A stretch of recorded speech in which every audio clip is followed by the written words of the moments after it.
kata mama kabupatenku. Bismillahirrahmanirrahim. Alhamdulillah, saya dapat kabar menyenangkan.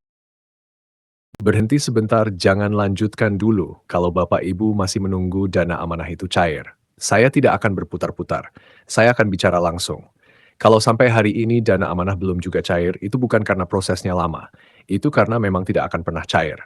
Saya tahu kalimat ini tidak enak didengar, tapi lebih baik sakit sekarang daripada terus berharap di sesuatu yang salah. Tentang yang namanya dana amanah. Saya tahu masih banyak dari Bapak Ibu yang menunggu dana amanah itu cair.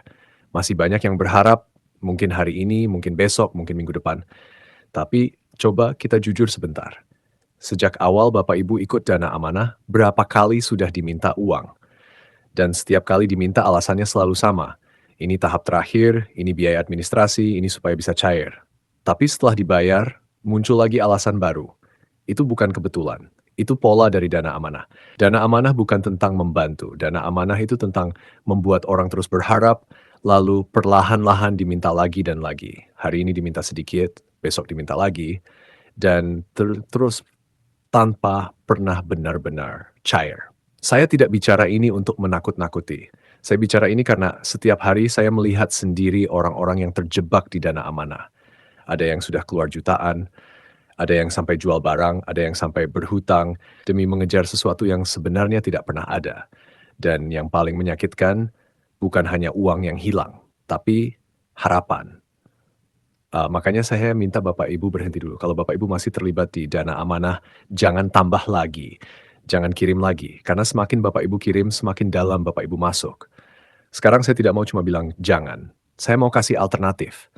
Karena saya tahu Bapak Ibu di sini bukan cuma butuh peringatan, tapi juga butuh jalan keluar. Saya sudah siapkan penjelasan tentang cara yang lebih masuk akal. Bukan dana amanah, bukan janji cair tiba-tiba kan uang jatuh dari langit, tapi cara yang jelas yang bisa Bapak Ibu lihat sendiri prosesnya. Saya arahkan ke sana bukan tanpa alasan, karena saya tidak ingin Bapak Ibu terus berputar di dana amanah, yang ujungnya hanya menguras tenaga, waktu, dan uang. Di sana Bapak Ibu akan lihat, bagaimana cara kerja platform digital yang benar?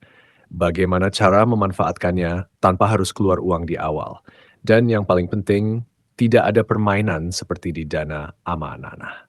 Saya tidak bilang ini cepat, saya tidak bilang ini langsung besar, tapi ini nyata. Lebih baik pelan tapi jelas daripada cepat, tapi seperti dana amanah, yang ujungnya tidak pernah sampai. Jadi sekarang keputusan ada di Bapak Ibu, mau tetap menunggu dana amanah. Yang dari awal sampai sekarang tidak pernah jelas, atau mulai lihat cara lain yang lebih masuk akal. Saya tidak memaksa, saya tidak mengejar, saya hanya membuka jalan. Kalau Bapak Ibu merasa ini masuk akal, silakan lanjut ke penjelasan yang sudah saya siapkan. Lihat sendiri, pahami sendiri, dan ambil keputusan dengan pikiran yang lebih tenang. Karena satu hal yang harus Bapak Ibu ingat, dana amanah akan selalu terlihat meyakinkan, sampai akhirnya semuanya terlambat. Jangan sampai itu terjadi lagi, cukup sampai di sini saja. Dan mulai dari sekarang, pilih jalan yang lebih aman.